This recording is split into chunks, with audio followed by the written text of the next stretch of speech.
Film की शुरुआत होती है पेरिस में सैम नाम की एक लड़के को दिखाने से, जो इस कहानी का मेन कैरेक्टर है। सैम पेशे से एक म्यूजिशियन है, यानी कि गाने वगैरह गाता बजाता है। उसने कई सारे गाने बनाए हैं, लेकिन बदकिस्मती से आजकल उसके दिन खास अच्छे नहीं चल रहे। अब हमने देखा कि सैम एक पार्टी में आया और जिस घर में ये पार्टी चल रही थी वो सैम की पुरानी दोस्त का था। अब इसका कुछ सामान अपने इस दोस्त के घर पर रह गया था, जो लेने के लिए ही वो आज यहाँ पर आया था। उन चीजों में सैम की कुछ पुरानी जरूरी टेप्स भी थी जो उसे अर्जेंट चाहिए थी। अब जब सैम की वो दोस्त उससे मिलने आई तो वो उसे कहता है कि तुमने मुझे बताया नहीं, आज तुमने घर में पार्टी रखी है और क्योंकि तुम मुझे बुलाना नहीं चाहती थी तो मैं ऐसे उठ कर आ गया। मुझे पहले ही बता देती, मैं किसी और दिन आ जाता। उनकी बातों के बीच ही सैम की दोस्त का एक और दोस्त वहाँ पर आ जाता है, जो उसे कहता है कि चलो मेरे साथ, मैंने तुम्हें किसी से मिलवाना है। तब उसे भेजकर सैम की दोस्त उसे कहती है कि सैम, अगर तुम आ ही गई हो तो कुछ देर यही रुक जाओ, पार्टी एंजॉय करो, नए नए लोगों से मिलो, तुम्हारा मूड ठीक हो जाएगा, तुम्हें काफी अच्छा लगेगा। जिस पर सैम कहता है कि नहीं शुक्रिया, और वैसे भी नए नए लोगों से मिलने का मुझे कोई शौक नहीं है, मैं बस अपनी टेप्स और सामान लेकर यहाँ से जाना चाहता हूँ। तब उसके दोस्त वहाँ से ये कहकर चली गई कि अच्छा रुको, इधर ही इंतजार करो, मैं वो सामान लेकर आती। तो इसीलिए अब सैम सोफे पर बैठकर उसके वापस आने का इंतजार करने लगा, लेकिन उसने नोटिस किया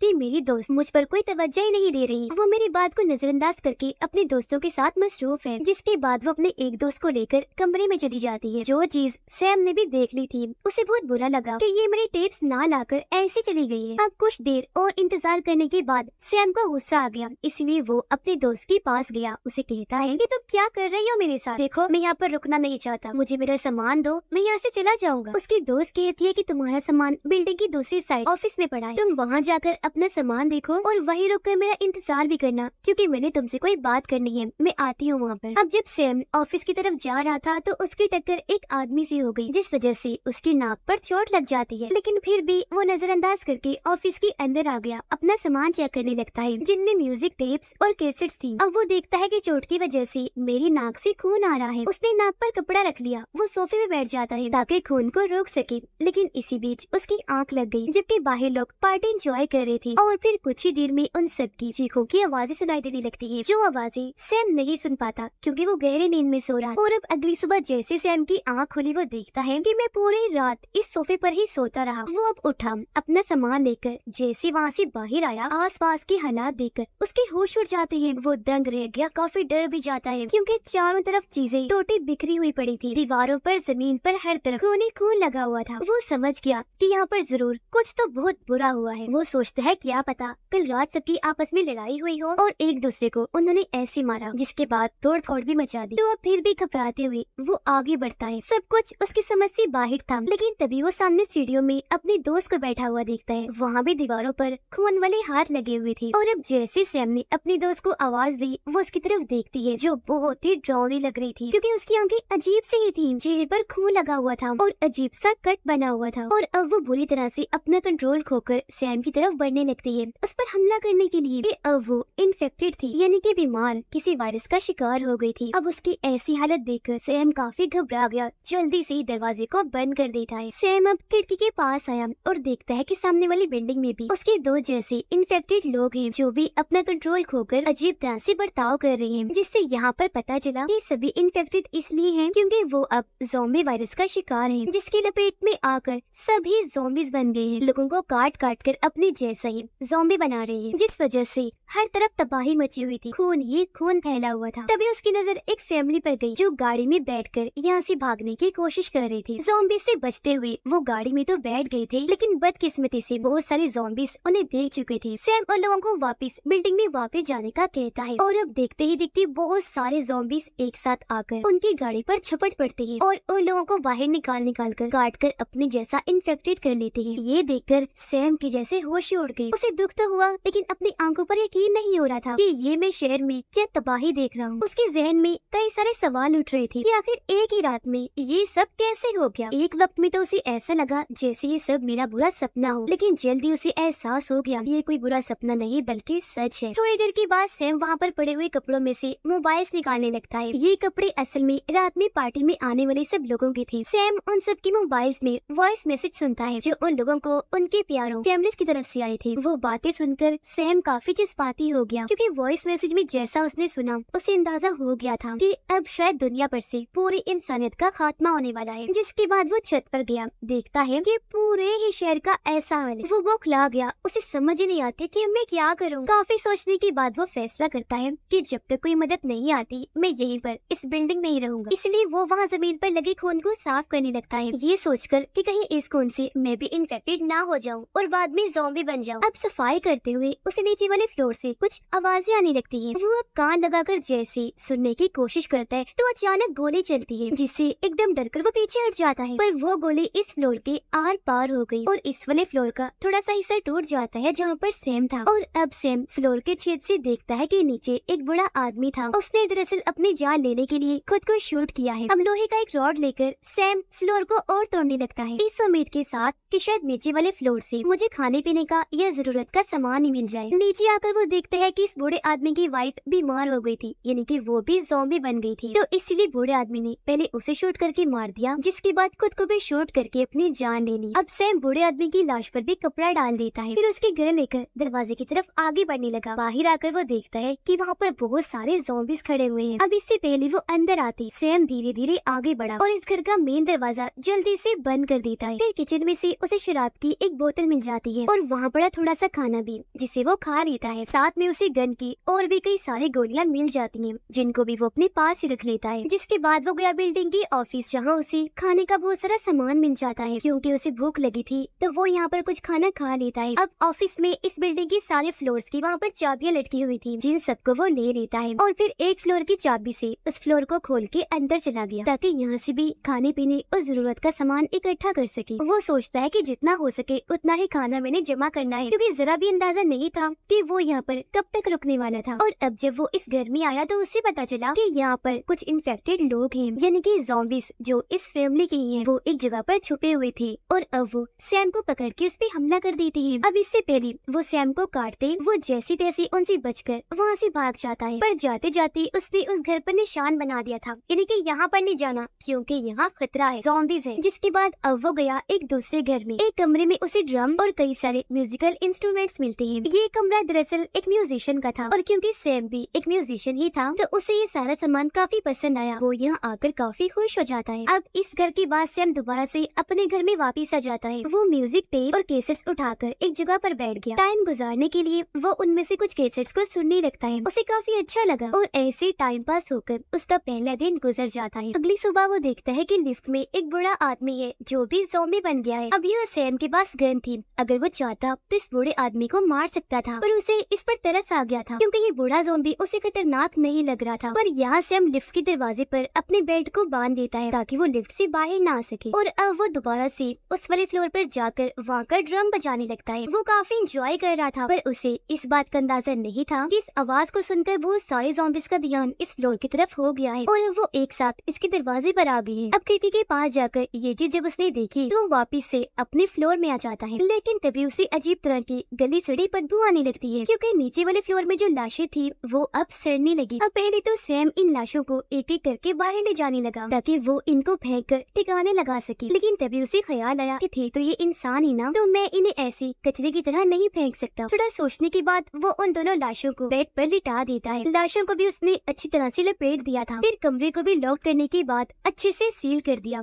ताकि बदबू बाहर ना आ सके। रात को जब वो सो रहा था तो उसे किसी के भागने की आवाजें आती है। ये आवाजें कमरे से बाहर दरवाजे के पास ही आ रही थी, तो वो जल्दी से गन लेकर उसका रुख दरवाजे की तरफ कर देता है। जैसे उसने गोली चलाई, गोली चलती ही नहीं और तभी वो ज़ॉम्बीज जो दरवाजे के बाहर खड़े थे दरवाजा तोड़कर अंदर आ जाते हैं। एक साथ झपट कर उन्होंने सैम पर हमला कर दिया। अब ये देखकर अचानक सैम की आंख खुल गई, यानी कि ये सब कुछ उसका बुरा सपना था। और अब ऐसे करते करते कुछ दिन और गुजर जाते हैं, जहाँ वक्त के साथ साथ सैम और उस बूढ़े ज़ॉम्बी की दोस्ती हो गई थी, जिस वजह से घंटों घंटों सैम उससे बातें किया करता था। यहाँ पता चला कि ये बूढ़ा आदमी भी डॉक्टर ही था। सैम कहता है कि दुख मुझे इस बात का है कि मुझे पता ही नहीं कि ये सब कुछ कैसे हुआ और इसके पीछे वजह क्या है, ये क्यों हुआ। मुझे ये भी नहीं लगता कि इन हालात में मेरी माँ जिंदा बच पाई हो, लेकिन खुशी मुझे इस बात की है कि वो कैंसर या फिर किसी और खतरनाक बीमारी से नहीं मरी, बल्कि तुम्हारी तरह इस ज़ॉम्बी वायरस से मरी होगी। अब एक दिन सैम अपनी गन से बाहर ज़ॉम्बीज पर निशाने लगा रहा था टाइम पास करने के लिए, ताकि उसका थोड़ा अच्छा वक्त गुजर सके। लेकिन तभी वो दूरबीन में एक बिल्ली को बाहर देख लेता है। उसे बिल्ली पर तरस आया तो वो उसे पकड़ने के लिए जल्दी से नीचे आ जाता है। वो उसे खाना दिखाकर अपने पास बुलाने की कोशिश करता है, लेकिन वो वहाँ से भाग गई। अब सैम बचते बचाते छुपते हुए बाहर आ ही जाता है और देखता है कि मेरे आसपास बहुत सारे ज़ॉम्बीज़ हैं जिनकी नजरों से बचते हुए वो आगे बढ़ता रहा, लेकिन बदकिस्मती से उसे बहुत सारे ज़ॉम्बीज़ देख लेते हैं और आकर उस पर हमला कर देते हैं। लेकिन उसकी किस्मत अच्छी थी, उसने जैसे तैसे खुद को छुड़वाया और जल्दी से भागकर वो वापस से बिल्डिंग में आ जाता है। अंदर आकर वो देखता है कि जमीन पर खून की कुछ बूंदें पड़ी हुई है। और वो जब चेक करता है तो उसने देखा कि मेरे पैर पर चोट लगी हुई है और वही से खून बह रहा है। और वो ये सोचकर काफी डर जाता है कि मुझे जरूर किसी ज़ॉम्बी ने काट लिया होगा। वो काफी डर जाता है, उसे कुछ समझ नहीं आते कि मैं क्या करूं, क्योंकि वो इन्फेक्टेड होकर ज़ॉम्बी बनना नहीं चाहता था। मगर जल्द उसे तसल्ली हो गई, क्योंकि उसे पता चल गया था कि ये बस आम सी चोट है जो उसे भागते वक्त लग गई थी। सारे हालात की वजह से सैम काफी परेशान हो गया था, तो तंग आकर वो अपनी जान लेने की कोशिश करता है। गन उसने अपने चेहरे के नीचे रख ली थी, लेकिन उसमें इतनी हिम्मत नहीं थी कि वो खुद को शूट कर पाता, बल्कि वो तो पागलों की तरह हंसने लगा, जो देखने से लग रहा था कि अकेले रहने की वजह से सैम का दिमागी तवाज़ुन अब खराब होता जा रहा है। उसे अक्सर लोगों की आवाजें भी सुनाई दिया करती थी। अब जाहिर है अकेले इंसान का गुजारा नहीं हो सकता, तो उसे काफी मुश्किलात का सामना करना पड़ रहा। दूरबीन से जब वो बाहर देखते हैं तो उससे पता चला कि बाहर जो ज़ॉम्बीज़ थे वो भी यहाँ से कहीं और ही जा चुके और अब उसके अलावा यहाँ आसपास और कोई भी नहीं है। इसीलिए वो फिर से ड्रम वाले कमरे में जाकर एक बार फिर जोर जोर से ड्रम बजाने लगता है। अब इस चीज से एक बार फिर ज़ॉम्बीज़ का ध्यान इस बिल्डिंग की तरफ आ गया और वो फिर से खिड़की के बाहर आकर जमा हो जाती है। अब सैम ने ऐसा इसलिए किया क्योंकि अकेलेपन की वजह से उसे डर लग रहा था। वो चाहता था कि बिल्डिंग के आसपास कोई होना चाहिए, फिर चाहे वो इंसान हो या ज़ॉम्बीज़ हो। अब हालांकि ये चीज उसके लिए खतरे वाली थी, लेकिन अब क्योंकि वो कामयाब हो गया था, इतने सारे ज़ॉम्बीज़ बिल्डिंग के पास आ गए थे, तो वो उन्हें देखकर खुश तो होता है, साथ ही जोर जोर से चिल्लाने भी लगता है। लेकिन जैसे ही रात हुई सैम को फिर से अजीब तरह की आवाजें आने लगती है। उसे महसूस होता है कि दरवाजे के उस पार कोई है। वो सोचता है कि जरूर कोई ज़ॉम्बी ही होगा, इसलिए वो गन लेकर दरवाजे की तरफ शूट कर देता है। फिर दरवाजा खोलकर वो देखता है कि वहाँ पर कोई ज़ॉम्बी नहीं बल्कि एक लड़की थी जो गोली लगने से काफी जख्मी हो गई थी। वो अधमरी हालत में वहाँ पर पड़ी हुई थी। उसे देखकर सैम को काफी हैरत तो हुई, साथ ही अपने किए पर पछतावा भी हो रहा था कि मैंने क्यों बिना सोचे समझे गोली चला दी, कहीं ये लड़की मर ना जाए। इसलिए वो उसे जल्दी से उठाकर घर के अंदर ले आता है, उसके जिस्म से सारी गोलियां निकालकर मरहम पट्टी कर देता है। सैम काफी दुखी हो रहा था कि कहीं इस लड़की को कुछ हो न जाए, लेकिन कुछ दिन के बाद हमने देखा कि वो लड़की बच गई है और अब पहले से काफी बेहतर हो गई है। वो यहाँ अपना नाम सैरा बताती है। सैम उसे कहता है कि मैं तो ये सोच सोच कर पागल हो रहा था कि शहर में मैं सिर्फ इकलौता ही जिंदा बचा हूँ, लेकिन शुक्र है कि तुम भी जिंदा हो और मुझे मिल गई हो, और अब मेरे ख्याल से हम दोनों ही जिंदा बचे हुए हैं। सैरा कहती है कि नहीं, हम जैसे और भी कई सारे लोग जिंदा बचे हुए हैं, लेकिन मैं या वो लोग तुम्हारी तरह एक ही जगह पर रुककर नहीं रहते, बल्कि मैं एक बिल्डिंग से दूसरी में और दूसरी से फिर तीसरी में ऐसे आगे बढ़ती रहती हूँ। उसके आने से सैम काफी खुश था, ये सोचकर कि शुक्र है कम से कम कोई ऐसा तो है जिससे मैं बात कर सकता हूँ। लेकिन अब क्योंकि इन दोनों को खाने की कमी थी, इसलिए सैम उस घर में जाता है जहाँ पर उसने निशान लगाया था कि यहाँ पर नहीं आना खतरा है, क्योंकि वहाँ ज़ॉम्बी फैमिली थी। तो अब गन लेकर सैम अंदर जाकर सबको शूट कर देता है और यहाँ खाने पीने का जरूरत का सामान ढूंढने लगा, जहाँ खुशकिस्मती से उसे खाने का बहुत सारा सामान मिल भी जाता है। अब जब वो वापस आकर देखता है तो घर पर सैरा नहीं थी, जिससे वो परेशान हो गया। जल्दी से छत पर भागता है जहाँ उसे सैरा दिख जाती है। वो बताती है कि मैं तो बस यहाँ से निकलने का रास्ता ढूंढ रही थी ताकि तुम और मैं यहाँ से निकल जाएं। ये सुनकर सैम कहता है, क्या हो गया तुम्हें, क्या तुम पागल हो, जानती नहीं हो ये पूरा ही शहर ज़ॉम्बी से भरा हुआ है, अगर हम बाहर जाएंगे तो हमारी जान को खतरा हो सकता है, यहाँ कम से कम हम महफूज तो हैं। सैरा कहती है कि बिल्कुल भी नहीं, हम यहाँ महफूज नहीं है, वो ज़ॉम्बीज़ कभी भी यहाँ पर घुसकर हम पर हमला कर सकते हैं। तुमने जो गोली मुझ पर चलाई थी उसकी आवाज सुनकर बहुत सारे ज़ॉम्बीज़ इस बिल्डिंग के आसपास ही घूम रहे हैं, एक ना एक दिन तो वो हमला कर ही देंगे ना, तो हमें कैसे भी करके यहाँ से निकलना ही होगा। सैम कहते हैं, अच्छा चलो ठीक है, तुम्हारी बात मान लेते हैं, पर तुम इतने यकीन के साथ कैसे कह सकती हो, यानी कि इस बिल्डिंग से जाने के बाद हमें कोई खतरा नहीं होगा। जिस पर सैरा कहती है कि सुनो मेरी बात, देखो अगर हम यहाँ पर ही रहते रहे तो वैसे भी अकेलेपन की वजह से हम पागल हो जाएंगे या फिर खाना पानी खत्म हो जाएगा, हम भूखे मारे जाएंगे, वरना एक ना एक दिन ज़ॉम्बीज़ के हाथों हमने मरना ही है। तो अब मेरी सलाह यही है कि भाग चलो यहाँ से। हम ऐसा करेंगे, रस्सी के सहारे एक बिल्डिंग से दूसरी बिल्डिंग पर छलांग लगाएंगे और फिर ऐसे करते करते हम भाग जाएंगे। पर सैम इसके लिए मना कर देता है, जो सुनकर सैरा को गुस्सा आ गया और वो यहाँ से चली जाती है। अब कुछ देर के बाद सैम भी वापस आ गया। जिस कमरे में सैरा थी वो उसके दरवाजे पर दस्तक देता है। वो उससे माफी मांगते हुए कहता है, अच्छा ठीक है, मैं तुम्हारी बात मान लेता हूँ, तुम जैसा कह रही हो बिल्कुल ठीक कह रही हो, मैं यहाँ से निकलने के लिए तुम्हारा साथ देने को तैयार हूँ, अब जल्दी से बाहर आ जाओ। अब ऐसे ही सैम ने और भी कई सारी बातें की, पर आगे से सैरा का कोई जवाब भी नहीं आता, तो इसीलिए अब सैम को मजबूरन खुद ही दरवाजा खोलकर अंदर जाना पड़ता पड़ता है, जहाँ अचानक ही अब सैम को कुछ याद आने लगता है। और अब जब वो अपने कमरे में गया तो हमें वहाँ पर सैरा की लाश दिखती है, जिसका बुरा हाल था,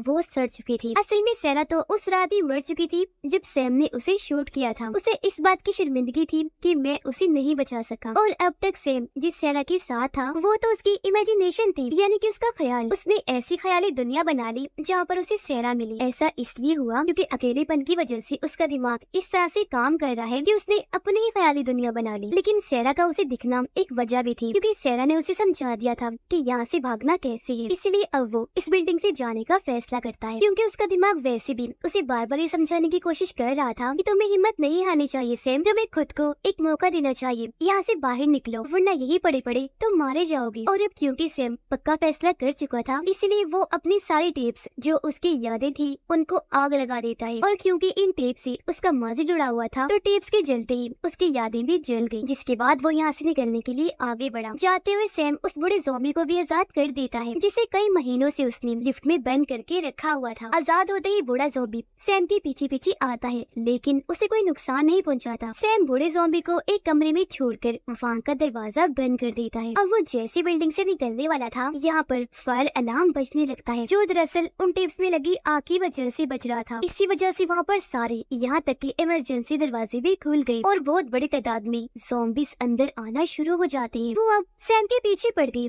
तब उसने खुद को एक जगह पर जाकर छुपा लिया। सैम उन पर गोलियां भी चला रहा था, लेकिन इसका कोई भी फायदा होने वाला नहीं था, क्योंकि उनकी तादाद बहुत ही ज्यादा थी। और अब सैम वहाँ से भागकर एक लिफ्ट में आ जाता है, पर यहाँ भी ज़ॉम्बीज़ उसका पीछा नहीं छोड़ रहे थे। वो अपने हाथ अंदर डालकर उसे पकड़ने की कोशिश कर रही थी, और अब वो यहाँ पर बुरी तरह फंस गया था। उसे कुछ भी समझ नहीं आ रहा था कि अब मैं क्या करूँ, यहाँ से कैसे भागूं। लेकिन तभी उसकी नजर ऊपर जाती है, जहाँ पर उसे एक रास्ता दिखता है, और अब वो चढ़कर ऊपर गया उस रास्ते की तरफ जाने लगता है। इस रास्ते से वो ऊपर वाले फ्लोर पर आ जाता है, जहाँ पर भी बहुत सारे ज़ॉम्बीज़ थे, लेकिन यहाँ पर धुआं था, जिस वजह से वो सैम को नहीं देख पाते और आखिर वो छत पर आ ही जाता है। पर एक ज़ॉम्बी उसका पीछा करते करते वहाँ पर आ जाता है। अब इससे पहले वो सैम तक पहुँचता, सैम ने जल्दी से रस्सी बांध ली और सामने वाली बिल्डिंग पर फेंककर दूसरे सिरे को वहाँ अटका दिया, जिसके बाद वो रस्सी से कूदकर दूसरी साइड पर जाने लगता है। लेकिन क्योंकि वो दीवार से टकरा गया था तो वहीं पर वो बेहोश हो जाता है। थोड़ी देर के बाद जब उसे होश आई तो वो रस्सी के सहारे ऊपर चढ़ने लगता है। यहाँ आकर वो देखता है कि पूरा ही शहर खाली सुनसान पड़ा हुआ है। ये जगह अब उसके लिए किसी जहन्नुम से कम नहीं थी, और अब उसे जैसे तैसे इन ज़ॉम्बीज़ के बीच इस जहन्नुम में अपनी जिंदगी गुजारनी थी। वो बेचारा काफी दुखी मायूस नजर आ रहा था। और इसी के साथ इस फिल्म की कहानी यहीं पर खत्म।